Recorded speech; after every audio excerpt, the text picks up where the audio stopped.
Okay, so think about the salt on your table, Right. or maybe the timber in the chair you're sitting on. Seems pretty ordinary. Totally mundane stuff. But these things, they have these really fascinating backstories, don't they? They connect us all over the world. Yeah, in ways we often just, overlook. And this constant exchange, this flow of goods, it's not really a new thing. No, not at all. It's ancient. It's this story woven right into human history, always evolving, always changing things. And that's exactly what our source for today's deep dive digs into, right? A Splendid Exchange. Exactly. It shows how global trade has been this really powerful, fundamental force, driving civilization forward. Okay. So our goal today is to pull out some of the most compelling and maybe surprising insights from the summary for you. Sounds great. So we're looking at the very beginnings of trade. Yep, the origins, and also some of the hidden costs, the unexpected consequences that came along with it. Right, the downsides. And also some maybe less obvious things. Innovations that weren't just about ships or trains, but that really enabled the global commerce we see now. Okay, fascinating. So where do we start? How far back does this story go? Well, A Splendid Exchange takes us back much further than a lot of people might think. Further than, say, the big empires and their famous trade routes. Oh, yeah. Way deeper into the past. Okay. The summary mentions Mesopotamia first. The cradle of civilization. Right, between the Tigris and Euphrates rivers. So around 3000 BC, they had lots of grain, textiles, agricultural stuff. The surplus, yeah. Yeah. But they were missing other key things. Like lumber, marble, precious metals, That things too. they needed. Exactly. So they had to look outwards. They started trading with places like Persia, Oman, Lebanon. Okay. And that basically turned the Persian Gulf into, an early center for commerce. A hub. A real hub. But what's really amazing, and what the book summary points out, is that even that wasn't the absolute beginning. There's evidence of long-distance trade from that area that's even older. Older than 3000 BC. Yeah, much older, around 12,000 BC. And get this, it involved obsidian. Obsidian, that black volcanic glass. That's the one. Valued then, still valued now. And pieces of it, sourced from Mesopotamia, have been found in a cave in Greece. Greece, how far is that? Over 2,000 miles away. 2,000 miles in 12,000 BC. Exactly. Think about that. No container ships, no Silk Road yet. Just people moving this stone across continents. It's kind of mind-blowing. It really is. And the mystery is, we don't actually know why. Or what they traded for it. Precisely. It just shows how deep this impulse to exchange, to connect, seems to run in us, even that early on. Yeah, it makes you wonder what the driving force was, beyond just, oh, that's a nice rock. What needs were they fulfilling? That's the big question, isn't it? It's just this fundamental human drive. Okay, so let's jump way forward now. Right, where are we headed? To the Middle Ages. And a totally different kind of craving. Ah, okay. Knights, castles, and spices. You got it. The summary talks about wealthy Europeans, just desperate for things like salt, pepper, cinnamon. Which were incredibly rare back then, I assume. Hugely rare and exotic. Plus, they weren't just for flavor. People thought they had, serious medicinal value. Okay, so high demand, difficult to get. Which meant dangerous journeys to obtain them. And naturally, very high profits for those who succeeded. How high are we talking? The summary mentions markups of maybe 100%, doubling your money. Wow. Okay, so big business. But there's a catch, I'm guessing? There's always a catch, isn't there?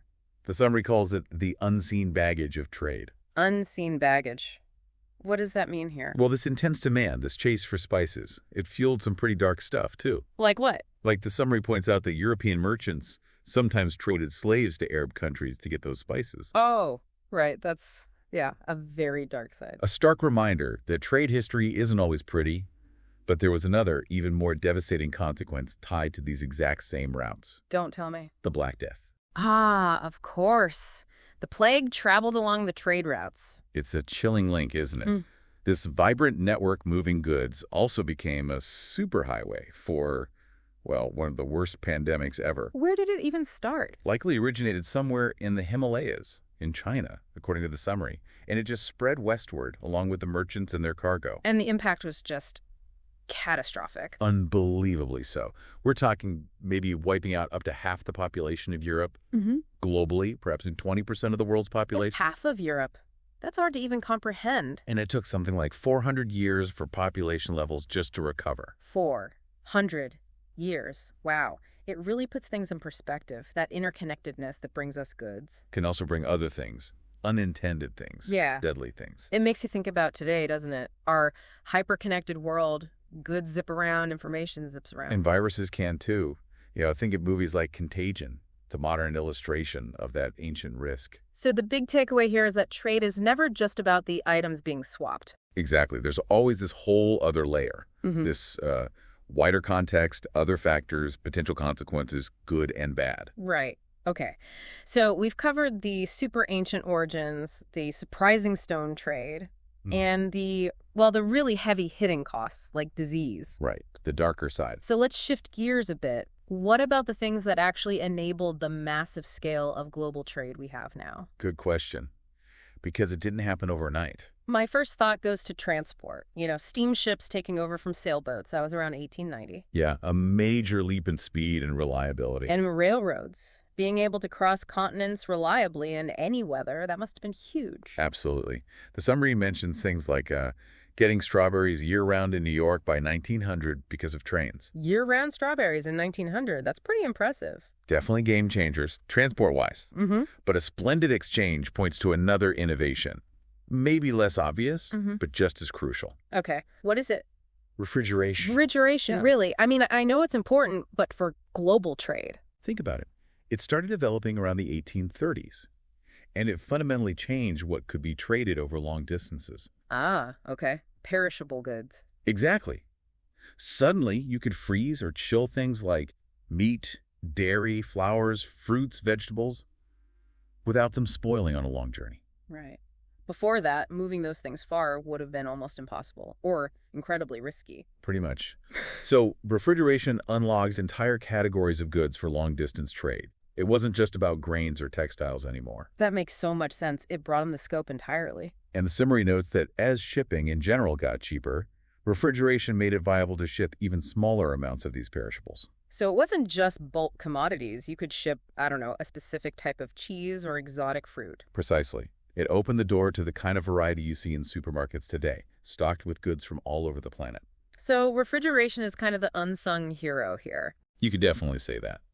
Faster ships and trains were vital.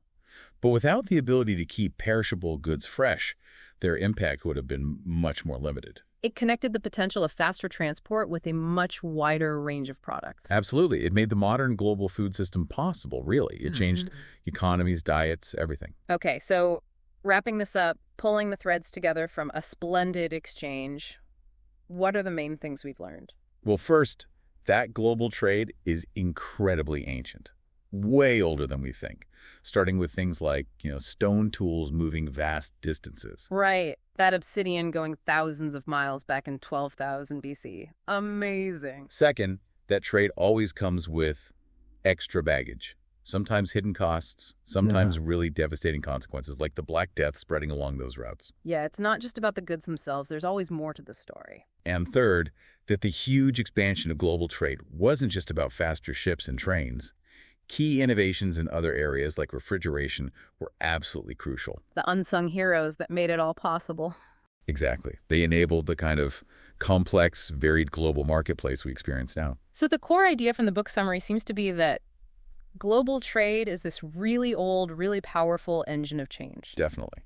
It's shaped history, driven progress, created connections, and continues to shape our world right now. It really does make you look at things differently. Like even the simplest imported thing you buy. Yeah. That banana, maybe, or your coffee. Yeah. It has this immense, complex journey behind it. So many hands, so much history, so many innovations packed into that one item. So maybe a final thought for you listening. The next time you pick up something that came from far away, just pause for a second. Think about that incredible journey, that ongoing splendid exchange.